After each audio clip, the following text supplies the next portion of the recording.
আয়াত ৬ ওয়ামিনান নাসি মাইয়াশতারি লাহওয়াল হাদিসি লিয়ুদিল্লা আন সাবিলিল্লাহি বিগাইরি ইলমিন ওয়া ইয়াত্তাখিযাহা হুজওয়া উলাইকা লাহুম আযাবুম মুহিন। অনুবাদ: আর মানুষের মধ্যে থেকে কেউ কেউ আল্লাহর পথ থেকে বিচ্যুত করার জন্য অসার বাক্য কিনে নেয়, যা জ্ঞান ছাড়াই, এবং আল্লাহর দেখানো পথ নিয়ে ঠাট্টা বিদ্রূপ করে। তাদের জন্য রয়েছে অবমাননাকর শাস্তি। তাফসির: ১ নং ফুটনোটের বিবরণ। লাহওয়াল হাদিসি বাক্যটিতে হাদিস শব্দের অর্থ কথা, কিস্সা কাহানি, এবং লাহওয়া শব্দের অর্থ গাফেল হওয়া। যেসব বিষয়ে মানুষকে প্রয়োজনীয় কাজ থেকে গাফেল করে দেয় সেগুলোকে লাহওয়া বলা হয়।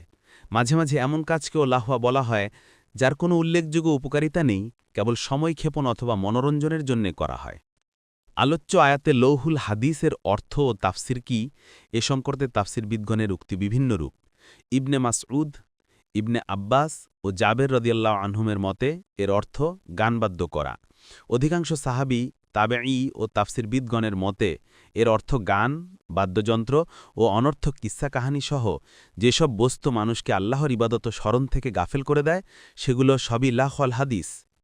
ইমাম বুখারী তার কিতাবে লাহওয়াল হাদিসের এ তাফসিরিক অবলম্বন করেছেন।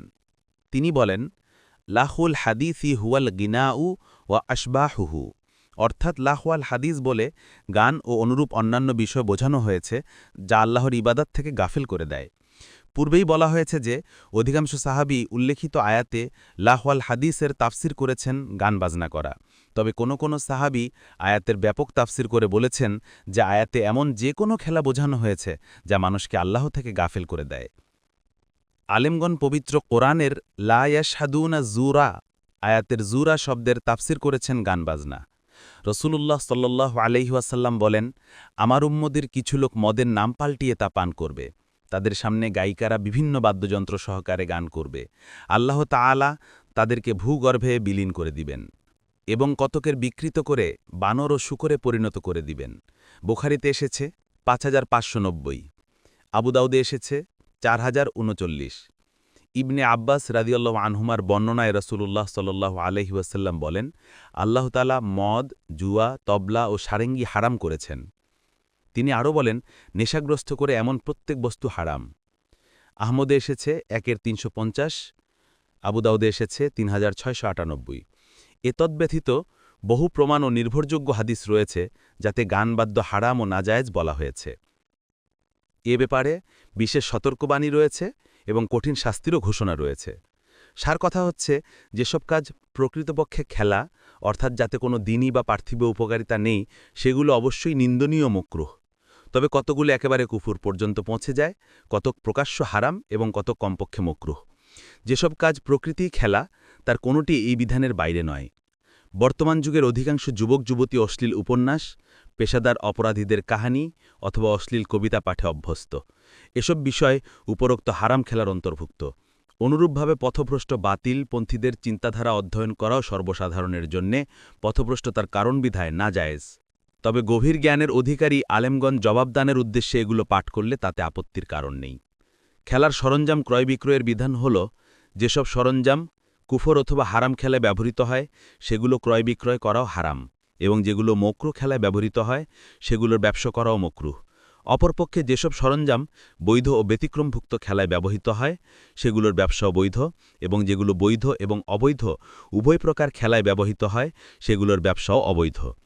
এর বাইরেও এমন কত খেলা রয়েছে যেগুলো রাসূলুল্লাহ সাল্লাল্লাহু আলাইহি ওয়াসাল্লাম বিশেষভাবে নিষিদ্ধ করেছেন, যদিও সেগুলোতে কিছু উপকারিতা আছে বলেও উল্লেখ করা হয়, যেমন দাবা, চৌসর ইত্যাদি। এগুলোর সাথে হারজিত ও টাকা পয়সার লেনদেন জড়িত থাকলে এগুলো জুয়া ও অকাট্য হারাম। অন্যথায় কেবল চিত্ত মনোরঞ্জনের উদ্দেশ্যে খেলা হলেও হাদিসে এসব খেলা নিষিদ্ধ করা হয়েছে। রাসূলুল্লাহ সাল্লাল্লাহু আলাইহি ওয়াসাল্লাম বলেন, যে ব্যক্তি চৌসর খেলায় প্রবৃত্ত হয় সে যেন তার হাতকে শূকরের রক্তে রঞ্জিত করে। মুসলিমে এসেছে ২২৬০। এমনিভাবে কবুতর নিয়ে খেলা করাকে রাসূলুল্লাহ সাল্লাল্লাহু আলাইহি ওয়াসাল্লাম অবৈধ সাব্যস্ত করেছেন। আবু দাউদে এসেছে ৪৯৪০। এই নিষেধাজ্ঞার বাহিরিক কারণ যে সাধারণভাবে এসব খেলায় মগ্ন হলে মানুষ জরুরি কাজকর্ম, এমনকি সালাত, সাওম ও অন্যান্য ইবাদত থেকেও অসাবধান হয়ে যায়। তাই সংক্ষেপে এটাই বলা যায় যে যে খেলায় কোনো ধর্মীয় ও পার্থিব উপকারিতা নেই সেসব খেলাই নিন্দনীয় ও নিষিদ্ধ। যে খেলা শারীরিক ব্যায়াম তথা স্বাস্থ্য রক্ষার জন্যে অথবা অন্য কোনো ধর্মীয় ও পার্থিব উপকারিতা লাভের জন্যে অথবা কমপক্ষে মানসিক অবসাদ দূর করার জন্যে খেলা হয়, সে খেলা শরীয়ত অনুমোদন করে যদি তাতে বাড়াবাড়ি না করা এবং এতে ব্যস্ত থাকার কারণে প্রয়োজনীয় কাজকর্ম বিঘ্নিত না হয়। আর ধর্মীয় প্রয়োজনে নিয়তে খেলা হলে তাতে সওয়াবও আছে। হাদিসে ৩টি খেলাকে নিষেধাজ্ঞার বাইরে রাখা হয়েছে: তীর নিক্ষেপ, অশ্বারোহণ এবং স্ত্রীর সাথে হাস্যরস করা। কোনো বর্ণনায় এর সাথে যোগ করা হয়েছে সাঁতার কাটা, অপর বর্ণনায় এর সাথে যোগ করা হয়েছে দৌড় প্রতিযোগিতা করা।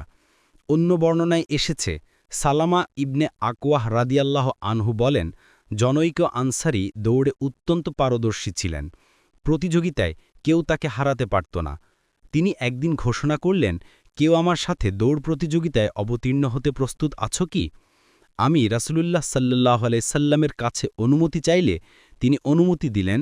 অতঃপর প্রতিযোগিতায় আমি জয়ী হয়ে গেলাম। এ থেকে জানা গেল যে দৌড় প্রতিযোগিতাও বৈধ। আবিসিনিয়ার কতিপয় যুবক মদিনা তাইয়েবায় সামরিক কলাকৌশল অনুশীলন কল্পে বর্ষা ইত্যাদি নিয়ে খেলায় প্রবৃত্ত ছিল। রাসূলুল্লাহ সাল্লাল্লাহু আলাইহি সাল্লাম আয়েশা রাদিয়াল্লাহু আনহাকে নিজের পেছনে দাঁড় করিয়ে তাদের খেলা উপভোগ করাচ্ছিলেন। তিনি তাদেরকে বলেছিলেন, খেলাধুলা অব্যাহত রাখো।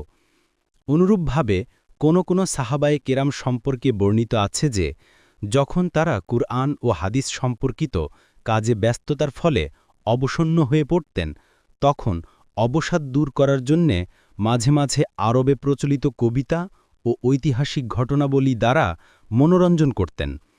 এক হাদিসে ইরশাদ হয়েছে, তোমরা মাঝে মাঝে অন্তরকে বিশ্রাম ও আরাম দিবে।